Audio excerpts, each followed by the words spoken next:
episode 2 of Hopped Up Gaming East. Dylan's with you here. Ben's here too. Andrew. Steve's here too. Nice, good to be here, fellas. Also joining us is the premium and well-crafted Boundary Ale. Looks like a subsidiary of our famous Moosehead here in the old Maritimes. So we'll be throwing a few of those back as we chat away here. Yes, Boundary Ale is an expertly crafted Old and New World hop beer with a select assortment of 7 different malt varieties. A well-balanced, medium-bodied ale with subtle malt sweetness and a unique blend of citrus and earthy hop notes. Well, it sounds like we're in for a treat. Also, I'm sure this will kind of outline just how little all of us know about beer. Mm-hmm. It contains a hop called Fuggles. It's like something you get you have to find in the quest for Before Fuggles. Yeah. My sister's stuck in the well. Alright, so I guess we will get started as usual with just what we've been playing in our free time. So Dylan, you want to lead us off?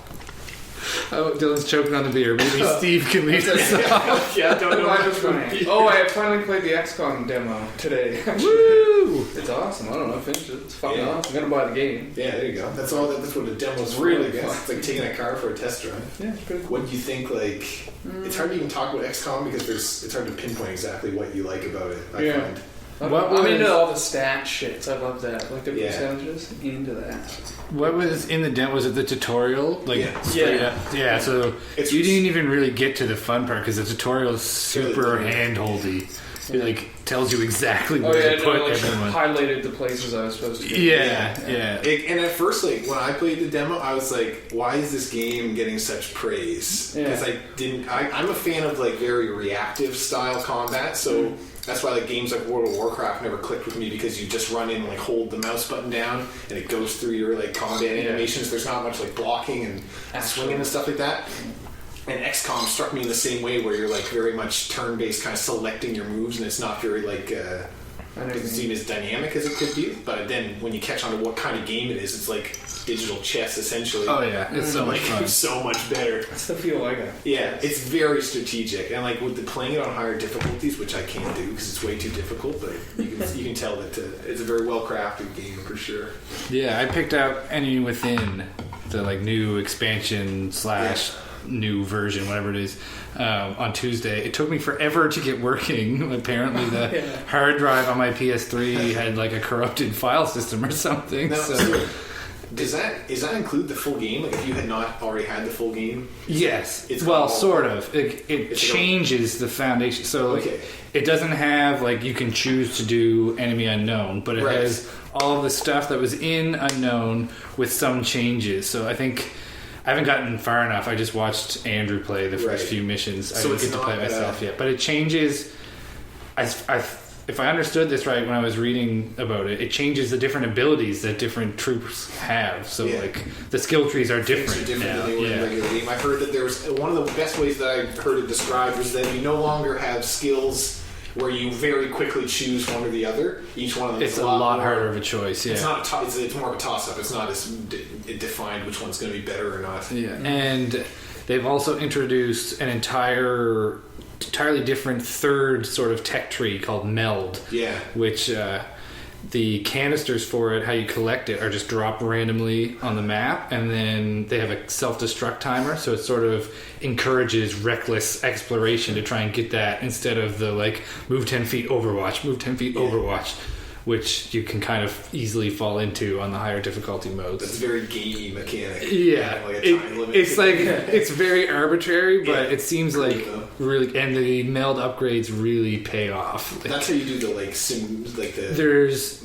2 trees within it. You can spend it on mech troopers, which from what I've seen of the screenshots and stuff, they basically Darth Vader whatever soldier you put in, they have a head, and then they put that head in a robot mech suit that just smashes the shit out of it. Awesome. There's are they stuck in it from that point? They don't as far as the game's concerned, you can't take them out of it? You can't un-mech trooper them. I'm not sure exactly how it works, but apparently the suit itself is like the armor, so you can have 4 mech troopers and only spend the money on 2 suits and rotate it out if they get injured or whatever.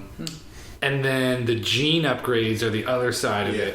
And so you can just basically make genetic super soldiers, and there's all kinds of cool stuff with that. Muscle density and stuff. Muscle density that basically gives anyone with that the ability to just jump up on top of buildings.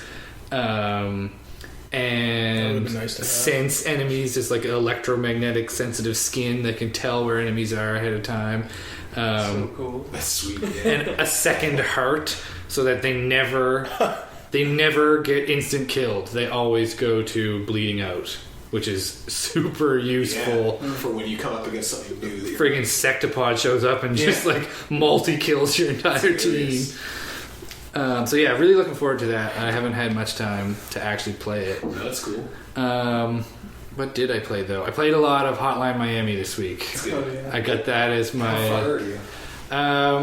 Well, I think I'm on like mission 10 or something, so not that far, but like the most recent time I played it was at a party, and we just started from the beginning so that everybody wouldn't get dusted. That game fucks with your head. It like makes you.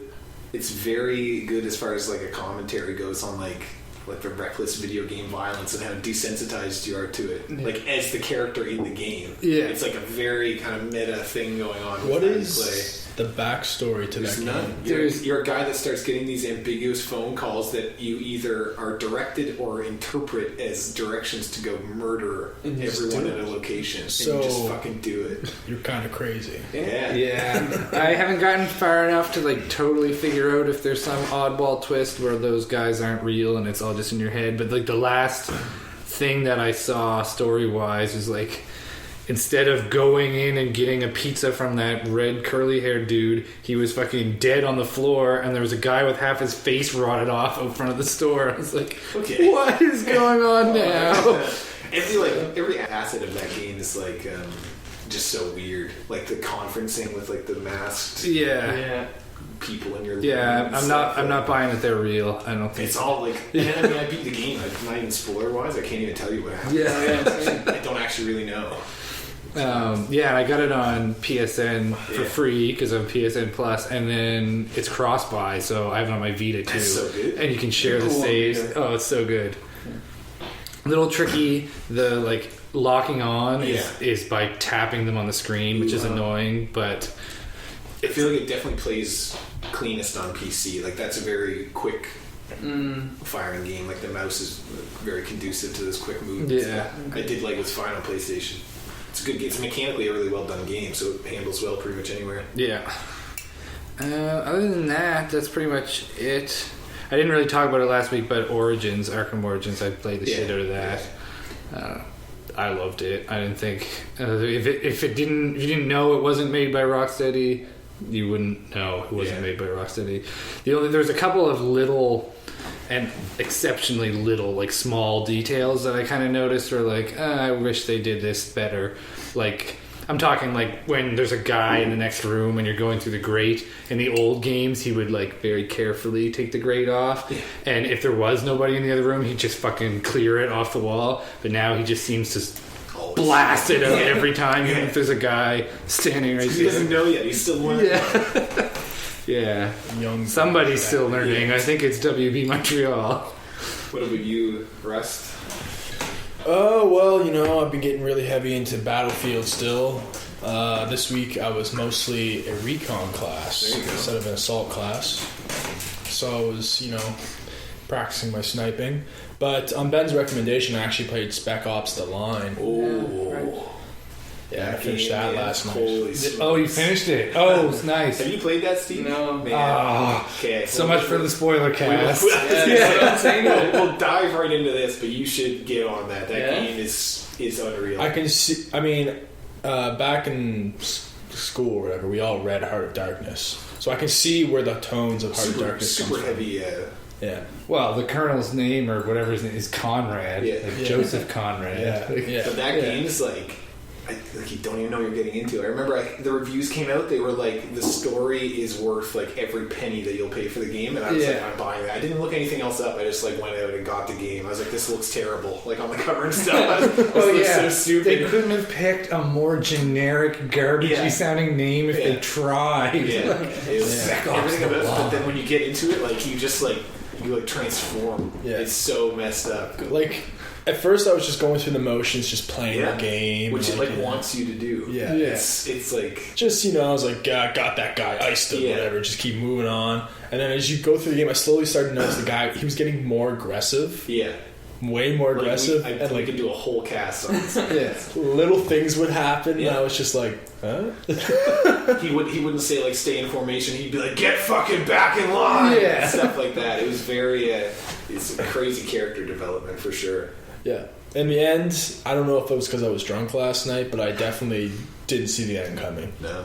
It's crazy. Yeah, Steve, you should get it. Anyone who's listening to, like, if you haven't played the game. Definitely play that game. It's probably like, what, $10 on Steam now if you're a PC gamer? One of the best games. Oh, is it on PC? Yeah. I've got it on PC as well. Right there.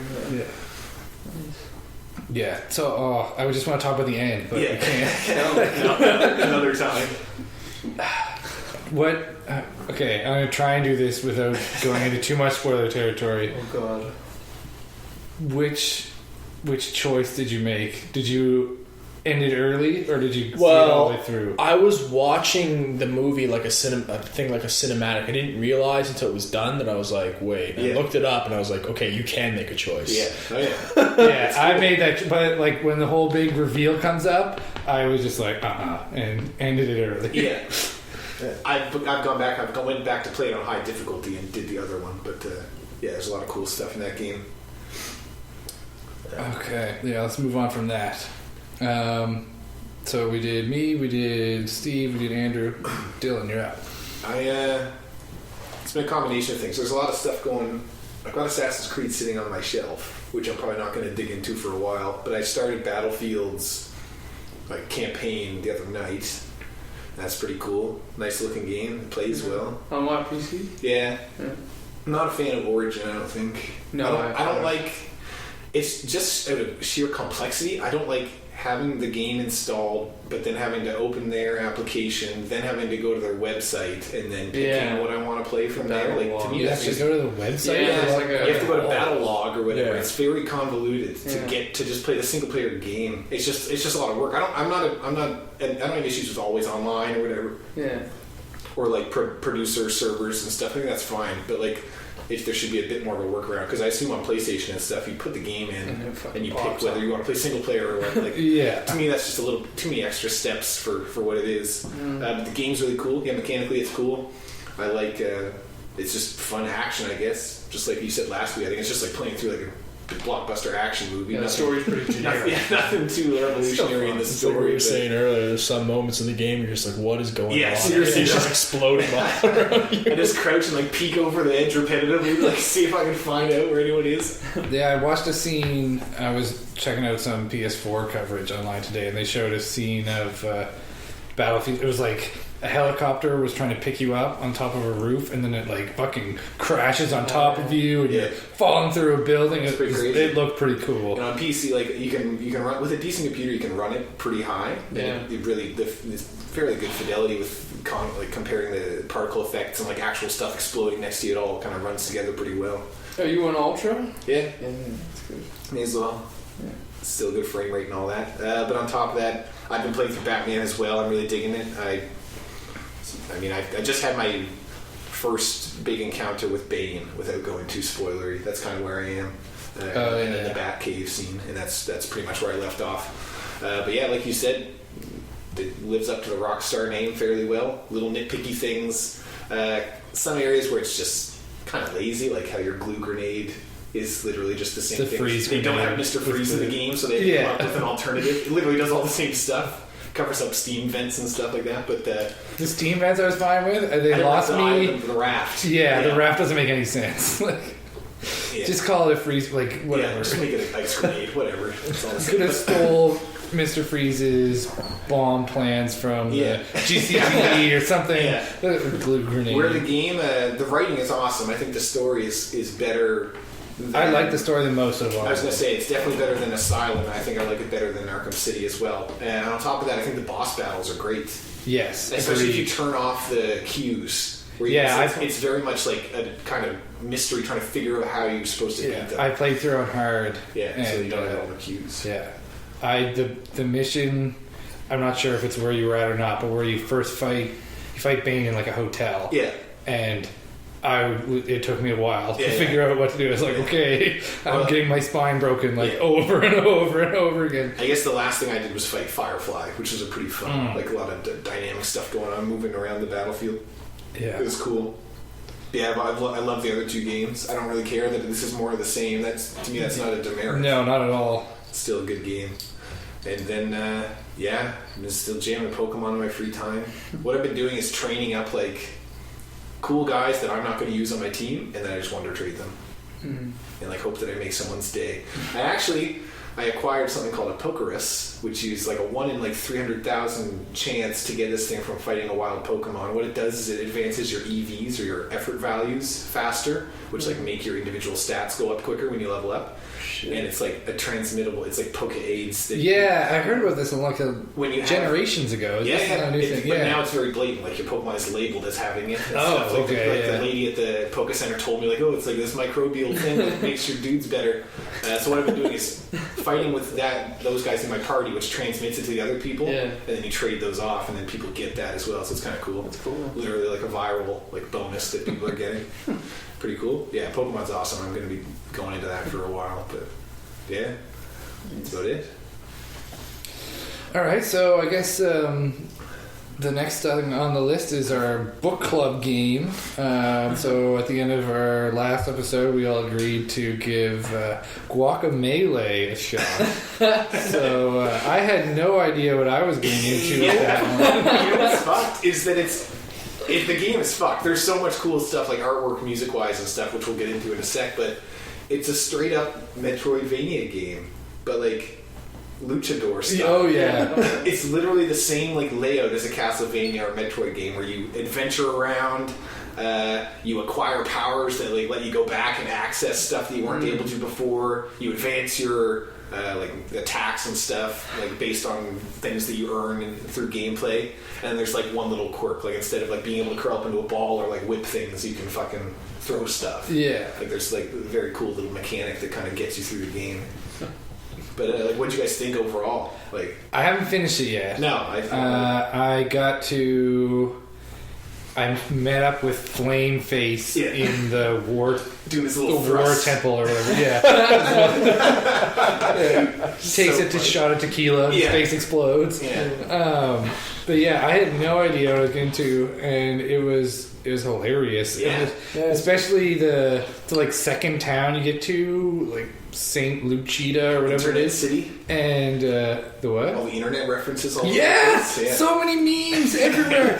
We didn't even like notice it. No, you walk by the first sign and it's like Loco Wolfo or whatever it is, and I was like, I kind of recognize that crazy wolf. And then we get up to the top of it. It's like that is definitely Grumpy Cat, and then the like taco place, whatever, has Me Gusta on the top. So funny. I cracked up at Me Gusta. Yeah. And then there's other things like there's like a post, like a luchador fight poster, and it's got Batman and Bane on it, but it's like Dark Nino or whatever. It's so cool.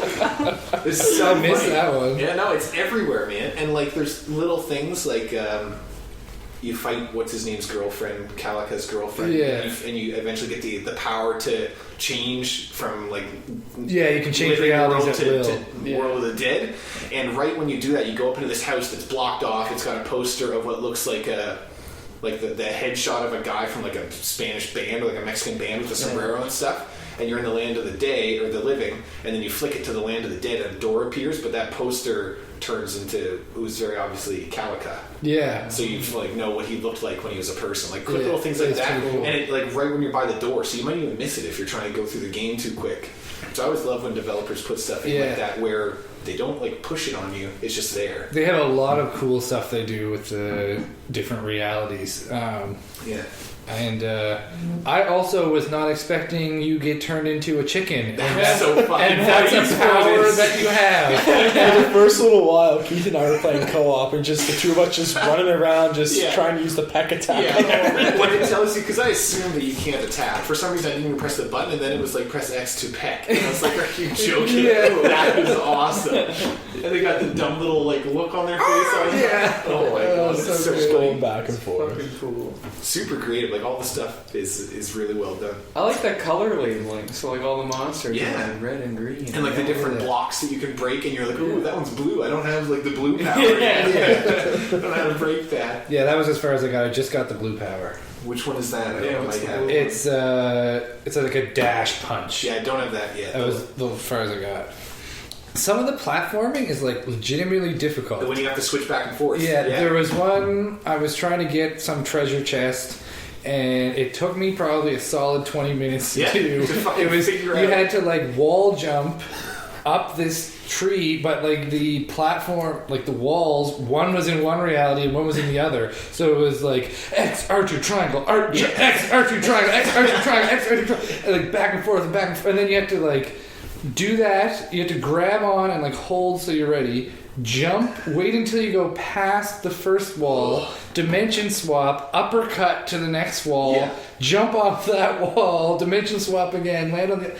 I was not expecting that, and I was very glad that I downloaded it on PSN and not on Steam. I was imagining trying to do that on a keyboard. Not a chance in hell. I tried that too because I bought it when it was on Steam because it was half off or whatever. I was like, oh, I heard about this, looks good. Tried to play it on a keyboard, failed pretty hard because it's not meant for that. Tried to remap the keys and just confused myself more. So I borrowed like a 360 controller adapter, and that obviously works way better. Yeah, I was going to say you might be able to do it if you had a sick mouse. And it was you could, such like, weird things. map that, like, it all, and then, but punch was like left triangle, and then like special was right triangle and stuff. So you could be facing to the right, but attack would be left triangle and shit like that. Like no, too much. Like it wasn't worth me like switching my brain around to make it work. It didn't make any sense. The game is phenomenal though. I think it's everything that it needs to be is pretty great. The music is awesome. Oh yeah, the music is great. Music in games is such a big thing, and like you get the vibe so good in that game. Like when you go into a town, it's just like very like lull, like monotonous music, and there's people just like standing around like, hey, I lost my cousin. Help me find him. Stuff like that is awesome. Then you go to the forest and it gets a little bit more like jungly. There's like louder drums and stuff. It's awesome. But in the same vein as platforming, it's very unforgiving. It doesn't tell you how to do anything. It'll tell you once, very much like kind of like the old Mega Man games where they'd kind of ease you in and show you how to do whatever new thing you found. But then the next room would be like a puzzle that like tests. I hope you were paying attention because you are fucked now. And really capitalizes on whatever you've learned recently, which is cool. And yeah, I love the idea of like a map that you can return to and get new stuff. Like that's always fun. Like in any kind of game, to be able to go back and like get new stuff. That's cool. Yeah, definitely. I don't know. Maybe I'm just stingy, but I was turned off that. I went into the shop and was like, "Oh, I'll buy new costumes," and they were all like, "Said purchase required." It was like, "Nice, I have like $5,000," and then I clicked it and it like booted me to the PSN store, and I was like, "This is really that like." Sucks. There's only like 5 costumes. Like, make them unlockable. I hadn't done that. But I don't know. I'm just stingy. But they affect your gameplay, don't you? Yeah, they and like change your stats. And then I made me even more bummed out. It was like there's trophies for using those. Yeah, suits. that I was sucks. like, I mean, they're extra trophies, so like they don't affect. Like I don't know if there's a platinum for it or not. There might not be, or it's a downloadable game. But it just wasn't. It made me sad. It's very odd for me to have like an arcade style game with DLC achievements or trophies. That seems strange.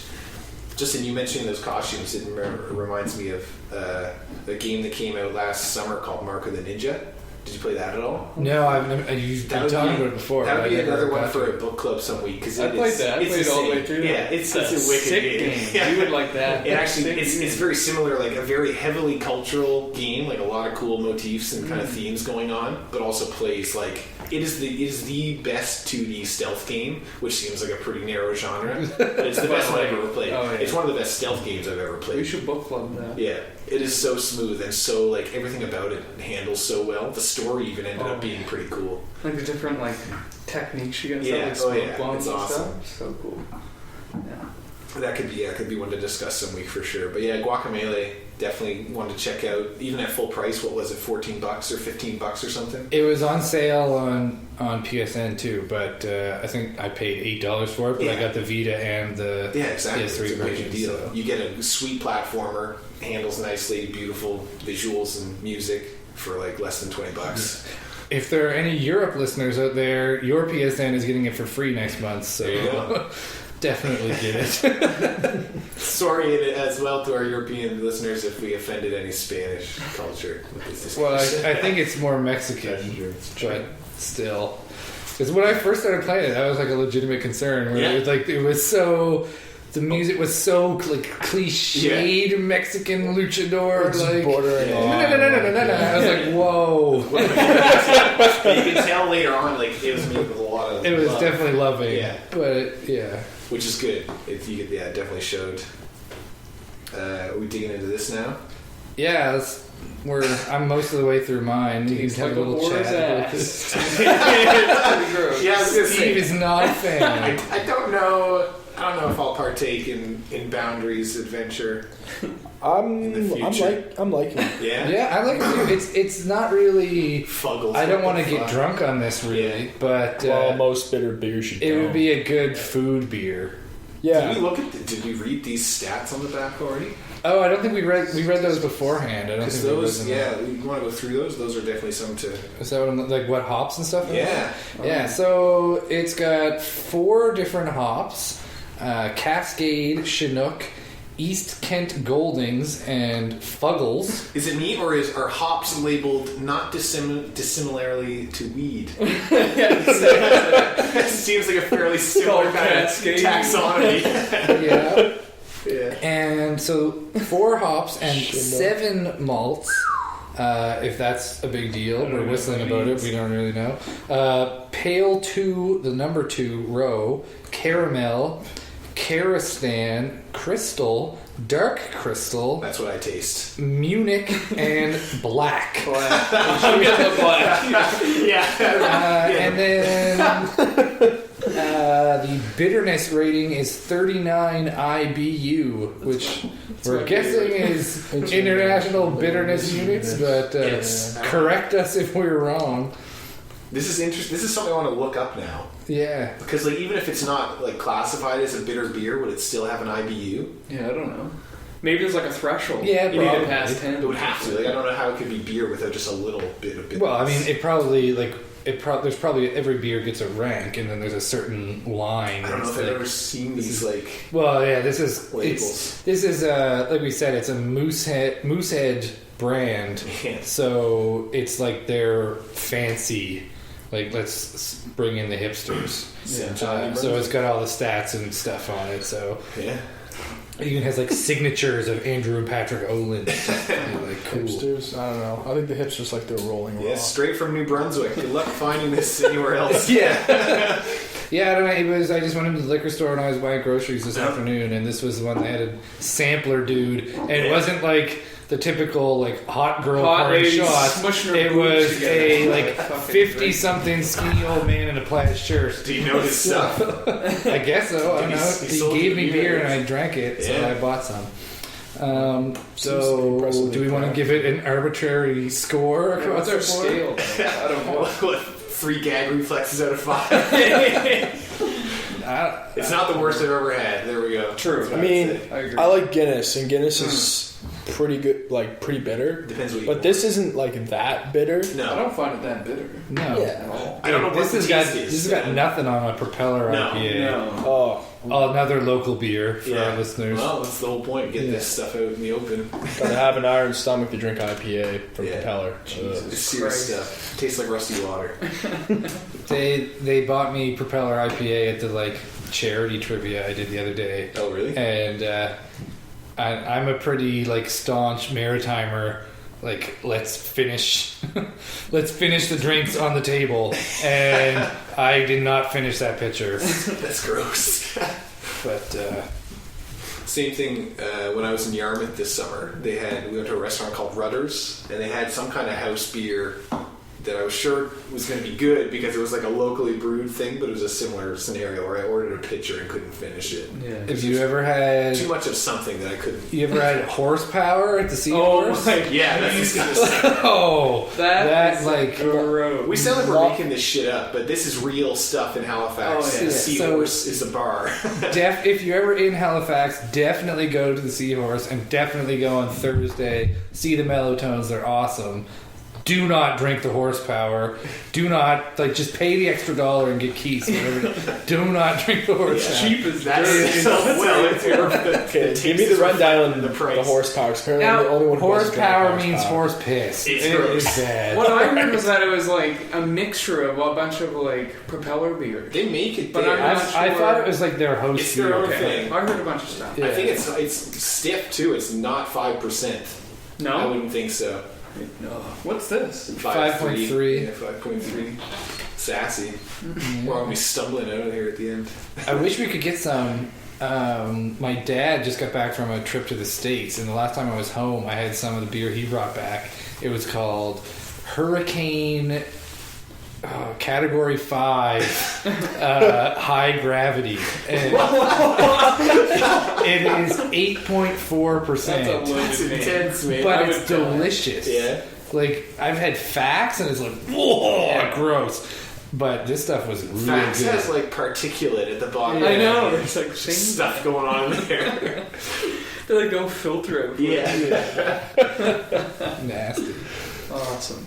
Alright, so I guess we can get started on the news items. We don't have a whole lot here this week, but we figured we would touch on, we talked about it last week, but the PS4 launch is officially tomorrow, so we figured it made sense to talk about that a little bit. So I guess first we'll just chat a bit about the launch titles. I mean, none of us have played them yet because we're not official press. We don't get consoles in advance, but I don't know, what do you think of the press so far online? Has anybody read about it at all today? Or the review embargo went up or ended yesterday morning. Yeah. So reviews have been online for a while. I was going to say, it's funny to me how very lax everything is, especially on Kotaku. That's kind of my go-to, just kind of quick news feed. Mm-hmm. Everything was very, like the hype is slowed almost, I find. As far as the games are concerned, it seemed like they just wanted to get the reviews out and over with, and there hasn't really been much chatter about any of them. Which doesn't mean it's not dissimilar to any other launch, really. Like what other? Well, the reviews are out. I don't remember the PS3 days, but it seems like they're out early. Yeah. Like, because there hasn't been much opportunity for chatter other than just like annoying fanboy wars, Which is true, in the yeah, comments, that's a good right? point. Because nobody else has played them. It's Yeah. only so nobody has an opinion other than the authors. But I mean, even in general, like when launch titles come out, they're very rarely anything that sticks around for too. Like, I mean, they end up being classics or whatever, but they're not really big hitters in the long run. Oh yeah, like True. that's I mean, some of these titles have not reviewed overly well. Knack especially, which was the first ever PS4 game the world saw. Oh, yeah. And like its Metascore is like 5.9 or something. Yeah. Really? Oh to 10. Yeah. Yeah. But still, not out of 100. It's not that bad. But yeah, that one's not reviewing real great. Contrast is kind of middle of the road, and Killzone is getting like 8s, what I've seen, Yeah. which people are freaking out. They're like, "Oh, 8's horrible," but it's not. Not really. It's pretty good. 8's pretty solid. What was the other one? Resogun? We were talking about? Resogun, I yeah. heard good things about that. Well, it's the same developer. Sony's had them sort of in-house for a while for this kind of stuff. They did Super Stardust for Right. the PS3 launch. They also did Dead Nation, I think it's called, which is like a zombie twin-stick shooter, which is also awesome. Oh yeah. So I have no doubt, there's no doubt in my mind that is awesome, if you're into that kind of thing. Yeah, for sure. It's kind of like if Super Stardust is Geometry Wars on a sphere, Resogun is Geometry Wars on a cylinder, yeah. which is kind of interesting. And apparently you can only shoot horizontally, right. which is... So you have to move around. Yeah, it puts a huge emphasis on positioning, because you can't shoot up and down. So I guess I spoke too soon. Geometry Wars was fairly close within the 360's launch window, I think, and it has persevered pretty well. but I mean that's not a big AAA game. Yeah, Killzone still looks awesome to me. I'll buy it for an 8. I'm still debating whether or not it's worth my time to get on a bus and go like sniff around Bears Lake tomorrow and see if I can. I think you should see if I think I might too. Send some emails tonight before I go to bed and like get caught up on work, so I'd buy myself a bit of a free day and like go dig around, see if I can find one that hasn't been claimed yet. Killzone looks wicked, like visually it looks really good. Yeah. But I mean, you and I played through the third one. The third one it looked nice. Yeah. And like it played well. But there was just so much. It was such a like boner fest. There was so much, just like whoa, yeah, jumping over like chasms, and like, driving trucks together and shit.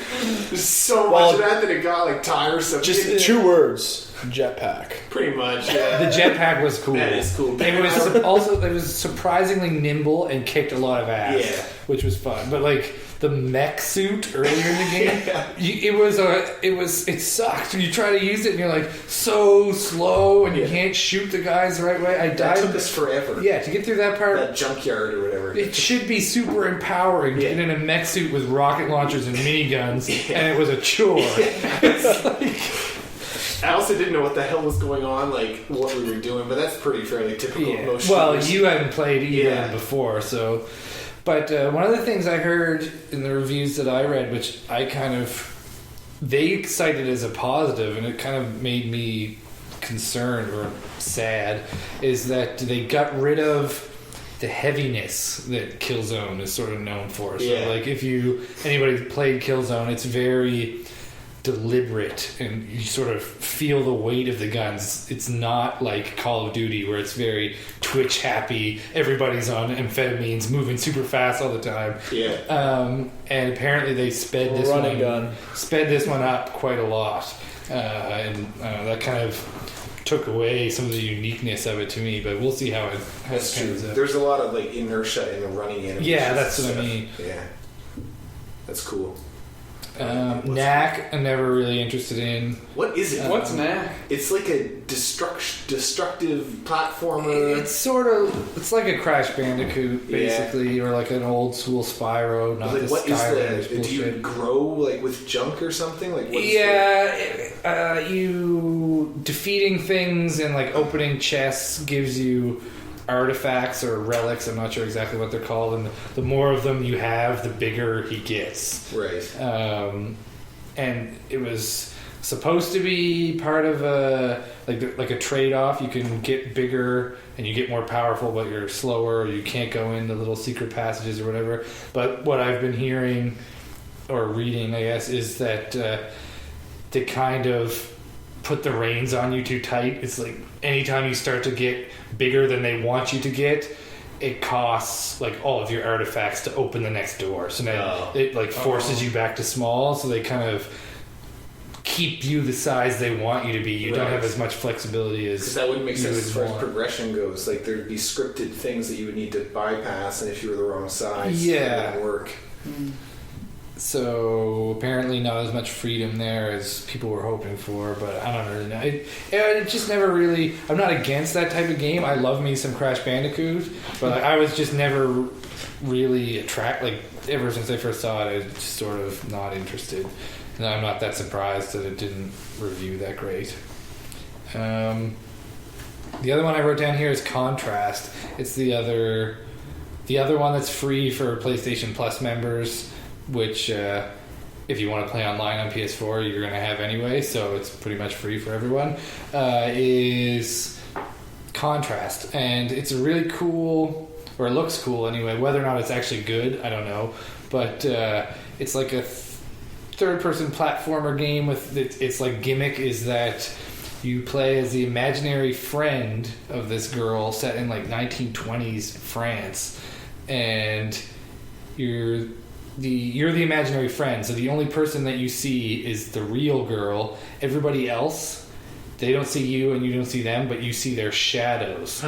And the gimmick is that you can like warp and make yourself a shadow, and then you can interact with the shadows as if they were platforms. Weird. So yeah, it's Sounds insane. It's a cool idea. It's a pretty cool idea, and it's a really unique sort of setting. I don't know whether I hadn't heard of it until Wednesday when all the reviews started going up. So and it looks kind of neat, and it's free, so why not? Still, what's in the launch window for PlayStation? Well, all the ones we talked about so far are just the console exclusives. There's all of the Assassin's Creed 4 or Black. Is it 4? Yeah, it's 4. Yeah. Assassin's Creed Black Flag, Call of Duty Ghosts, Battlefield 4. Need for Speed Rivals, I'm kind of excited for, which surprised me. I'm not usually into those, but I started playing Burnout Paradise again a couple weeks ago, and it's a crazy game. Got myself back in the mood. Yeah. And I think a lot of the Criterion guys have sort of gone over to the Need for Speed. That's cool. So I'm into it. But as far as other launch window goes, I don't know of any until January, February. Infamous Second Son is February still, I think. Right. And that looks awesome. That does look cool, yeah. And then Watch Dogs is, April now. Metal Gear Solid 5. Which one is it? The prologue one. Yeah. Ground Zeroes comes out in January, I think they said.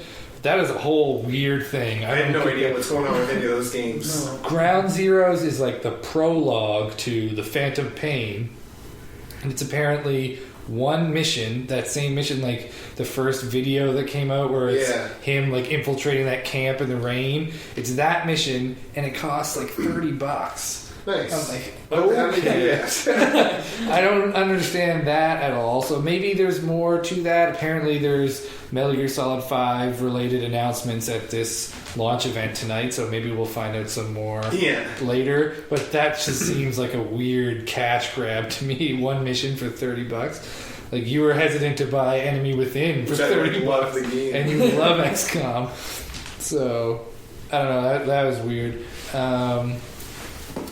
I'm hoping there will be a Sony Santa Monica announcement tonight. Yeah. Because there's been some rumblings from them for a while. I don't care if it's God of War or not. Still. But although they are planning to do something new, aren't they? They must. Yeah, I don't know. I would be happy with another God of War. The thing, it was, what's his name? The director, he was a high up on God of War 1, and then he directed God of War 2. Corey... It's not Balrog, but it's close to that. He's back with them, and he was tweeting working on some mind blowing awesome project. So something is coming from them. I'm hoping they announce it tonight. That'd be cool. I'm looking forward to that. Naughty Dog still hasn't revealed what their other team is working on. Media Molecule, that's the Little Big Planet guys. They have said they want to get away from Little Big Planet, but they haven't said what they're doing. They have Tearaway coming out for Vita, but there's no way that their entire team is doing Tearaway. There's something in the works. So I don't know. We'll see what's coming, but lots to be excited about, even if they haven't outright announced it yet. But and like I said last week, I'm the Sony guy in the room, so take my excitement with a grain of salt. No, still, I don't know. Everything so far seems good. All the complaints that they had for the hardware are so minimal. Yeah, so that was the next bullet point, as the potential hardware issues. There's been a few reports of the HDMI port on the PS4 crapping out and not working, which is less than ideal. That's kind of a weird hardware issue to have. Yeah. The one that I was reading about, it was some guy who won a contest to get it early, and then he went to go plug it in, and he could only get the plug halfway in, and it didn't work at all. Weird. So, and he had a bit of a nightmare apparently trying to call customer service. Or the thing doesn't exist. Doesn't come out till Friday, so we can't help you till Friday, and just which is shitty. But I mean, Sony released this follow-up statement this afternoon. It's we're aware of the issues, but I mean, it is a new hardware launch. There's going to be some problems with manufacturing. It's just a reality, and so far it's only 0.04% of the systems that have had a problem. So I'm not that worried. It does suck for the people that it's happened to, but I'm sure they'll get a new system before too long. I mean, like, hardware fails, or early adopters, it sucks because they're the most keen, but... Yeah, but if everyone waited, they'd never sell anything. Exactly. I mean, like, you're an early adopter, so you're obviously super into it, but you should understand that you're the one who's most likely going to get the broken thing, because it's the first time that it's gone to market. So, and I mean, if you want to get real worked up about it, or try and fan the fanboy flame wars, 0.04% is a hell of a lot less than, what was it, 23% fail rate that Red Ring of Death had. So I'm not that worried yet. Then again, of course, it's going to be a super small percentage of their units shipped, because their units have shipped and not sold yet. Yeah. So that stat's kind of meaningless, but still, you're going to have, it's like any automated manufacturing process is going to have probably at least a 5% fail rate, period. So I've heard good things about the controller as well. Yeah, that's the most, like, seemingly unanimously positive feedback about the controller. Yeah. Other than that stupid touchpad, I don't know what they're going to use that for. Well, just minimal things, like they said, like you can zoom in on a map with it, and nothing really. I don't know. They'll find ways to incorporate. What I'm glad about is I haven't heard anything about them obnoxiously shoehorning it in. Yeah. Like the Uncharted on Vita, they must have had a checklist from Sony of you must use all of the features. Yeah. Because they use the touchscreen for fight scenes. Really? Yeah, it sucked. It's like in a normal Uncharted game, you would press square to punch. And then in this one, it would be the fight scenes were like scripted, and you had swipe left or like swipe up. That's dumb. It was bad. So I haven't heard anything like that yet. Good. So that's very appreciated. That reminds me of like PS3 launched, and they launched Lair, and they forced the game to use 6 axes. It's a game with a dragon that like destroys armies, and it would have been okay if they just left it at that, but they had to use the controller to try and turn the dragon around. Pigeonholing these stupid gimmicky things before they're like ready. And that had it was basically Dynasty Warriors with fucking dragons. Yeah, it could have been awesome. And they screwed it up with 6 axes. How do you mess up dragons? It's already there. Just go. Yeah. I heard the controller's heavier, which is like a weird thing, but I like. Yeah, especially the 6 axis before they brought back DualShock. Yeah. Those controllers were freakishly light. Yeah. It doesn't feel right. And things like the triggers, they said they switched. The triggers they're concave now instead of convex, or like toggles or whatever they're on the PS3 controller. Stuff, and I think there's like sensitivity to them now as well, where you can like with racing games, it can tell if you're pulling all the way or like half. Yeah, apparently they did get rid of the analogness in the face buttons though, which is kind of a draw. It's kind of sucky, but whatever. I don't know how many games. I mean, they said that they dropped it because nobody used it, so it probably won't make that much of a difference. But that's one potential negative, I guess. But I don't know. It looks good. I'm still sort of debating with myself whether or not I'm going to buy the camera. Yeah. I think I am. Mainly just because I really like that it has a mic that's like a room mic. That is cool. If I'm playing, like, I don't know, we used to play a lot of Black Ops split screen multiplayer online. So it sucks if I'm trying to talk to my buddy with my headset on. The other guy can't hear anything in the room. So with the camera mic, you just put it up and everybody can hear the whole room. It's like there is team chat now. Yes, there is cross chat, cross game party chat. Pretty cool. So that'll be fun. And I think I will. I don't know if any games will ever really use it. The Playroom looks really cool. I don't know. What is that? It's like it's included on every system, and it's just like don't even know what you call it, a tech demo, I guess, but there's a bunch of different developers that are going to be releasing free stuff for it, and it just sort of shows you cool things that you can do with the camera and with the controller. And there's one thing, it's like just like these little robot characters or something, and you can put them in the controller, and so then this what you show on screen, it's like all the little dudes in the controller, and then if you have the camera, it like will read real time, like if you're tilting the controller, and it will tilt on the screen, all the little dudes will fall over. Like it's not a game, but like it's just something. It's funny, and like, I'm sure there are game aspects to it, but it's just cool stuff that it shows that the camera can do, and it does do basic voice commands at launch. So I mean, they can always patch in more. Yeah. Yeah, I think I'll probably get it. It looks cool. I mean, this is all stuff that's gonna flourish quite a bit in the next couple of days. Yeah, too. and if nobody buys the camera, then it will never take off. That's the one thing that like hurt my soul a little bit when Sony cut the camera in every box in order to beat Microsoft on price, because it kind of shoots the camera in the foot as far as developers are concerned. Wait, it's odd because it looks like they still want to.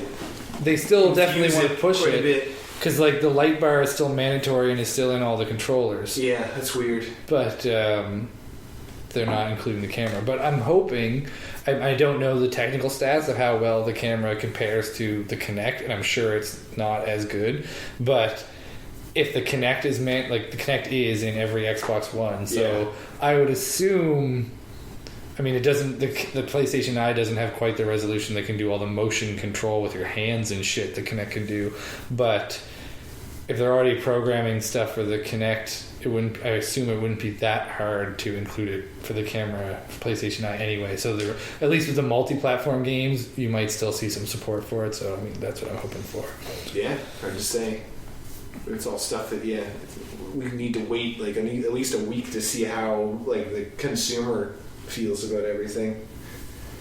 Yeah.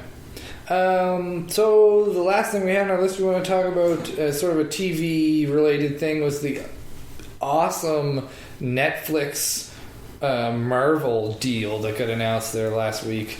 Well, I think it's awesome. They're doing four Marvel related series. They didn't have to do any pilots or anything. They're already all confirmed that they're going to premiere on Netflix. So they're for Daredevil, Jessica Jones, Luke Cage, and Iron Fist. And then after they all do their own run, then there's a team-up miniseries called The Defenders that's happening afterwards, which is... This kind of deal is like unheard of in TV business. There was no pilots, nothing. They all automatically got a 13-episode commitment. It's like Sounds like crazy. Netflix wants to slice the old Marvel Studios. Oh, big cake. time. And I mean, it's still. I mean, Marvel is still owned by Disney, but Netflix is not a Disney channel like ABC, where Agents of S.H.I.E.L.D. is right now. So I mean, if they wanted to, they could go a little bit more gritty, for lack of a better word. But I mean, all of these characters, they're not the like cut and dry, clean sort of Superman-esque characters. So it would make sense if they wanted to make it a little bit more dark.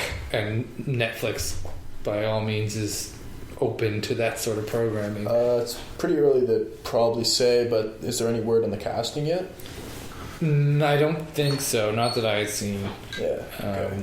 For these characters, I couldn't. I mean, it's kind of a descending order of relevance for most people, I assume, starting with Daredevil. Well, Daredevil is going to be the first one that gets Does released. that make sense? I don't know the order after that, but I know Daredevil is going to be first. Ben Affleck. Yeah.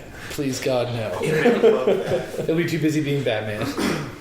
I mean, it's interesting. That brings a couple characters to light that people probably have no idea about. Yeah. I've only ever heard of, like, I mean, I've seen shortly animated snippets in, like, Justice League, or not Justice League Unlimited, but like Avengers and the Marvel Universe with Iron Fist and Luke Cage. He was in, like, one of the Spider-Man games as well, but Yeah. not really super potent characters. Yeah, I'd never heard of this Jessica Jones chick at all. No. But there's all kinds of potential there for crossovers within themselves, because they're going to be filmed or pretty much simultaneously, I think. Like, maybe not all four of them, but there will be definite overlap. And then there's also, it's all Marvel, it's all Disney, so you could tie it in with Agents of S.H.I.E.L.D. if you wanted to somehow. I don't know, maybe some of the movies, who knows. It's if it's all the same universe, it's pretty cool. For sure. Yes, that is for sure. Something that's never really been attempted before is that much of a web between multiple Yes, all kinds of different medium venues, I guess. Just sort of came to my head, same idea sort of thing. Did anybody see the rumored casting for Nightwing in Batman versus Superman? Or I didn't see that. I saw the guy who was confirmed for Arrow or whatever, but that's another cool tie-in. So I didn't see him, but the guy they picked for was rumored to be in talks. No. Just no. I can't remember his name. Nightwing is... No, I know who Nightwing is, but who's going to be Nightwing? Oh, well, they didn't confirm him. They confirmed the guy for the Arrow TV show. I don't know why they wouldn't use the same guy. Yeah, if it was me, that's what I would do. But it was the guy, I don't know his name. He's a character on the HBO show Girls. And he has he's not... I mean, not ripped is kind of a bad criticism because Chris Pratt or whatever his name is from Parks and Rec, got jacked for Guardians of the Galaxy. But this guy just, I don't know, doesn't look like Dick Grayson to me. He's got a little dirty goatee. Just, what? I haven't seen Girls, so I don't know, maybe he's smart. I don't know. You don't watch Girls? I was going to say, I assume he's not one of the girls on that show. No, he's not. I don't know. It was, everybody was too distracted by Ben Affleck as Batman, I think, to really rage about this one. But complaining about a cast before you see them in action is always a weird thing because it rarely is reflected in the final product. True, but I don't know. It just seems like there's so many more obvious choices. I mean, the same thing they said when they picked Ben Affleck. Everybody raged about Heath Ledger, but this is. I feel like this is beyond that. This is weird. I would have rather Chris O'Donnell. Yeah. That's how out of left field this one seemed to me. That's so weird. I haven't followed any of the TV stuff. I've never watched Arrow. I haven't watched Arrow yet. I've heard that it's pretty good. I don't know. I got a bad taste in my mouth from Smallville. Yeah. But that was too much with no payoff. That show. It was good at first and then went way downhill and then apparently really picked up at the end. But there's 6 seasons in the middle that were going. What's the point? How does that happen? Yeah. Just, I don't know. Anything I heard from Smallville just sounded like another OC show kind of thing going on. Pretty much. I only heard the girls at school talk about it, so it's just I'm not watching that show. I don't know. I think that wraps us up for this week. Unless anybody's got anything else they want to chime in on the end. Well, we did see Thor the other day. Yes, Andrew and I went to go see Thor 2.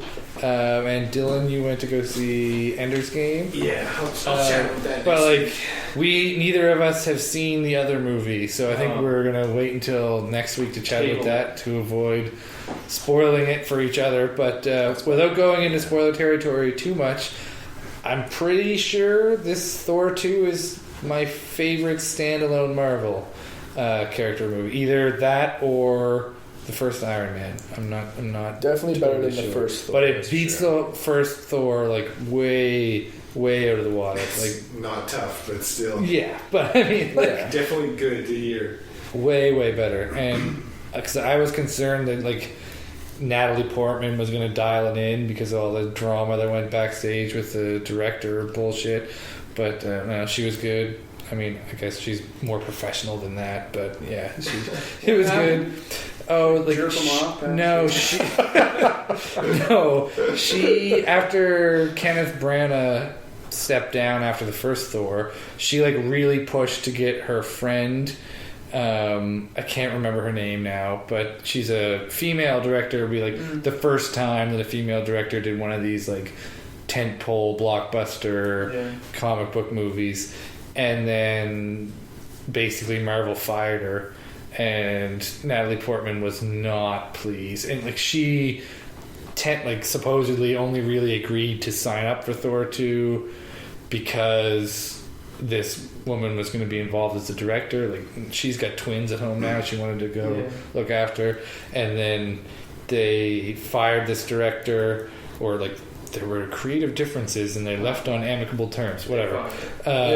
And she tried to back out. She's like, fuck it, I don't want to do it. But like, she was contractually obligated, so they pretty much forced her to do it. So I was like, this movie's going to be shit. But no, like, it was really good.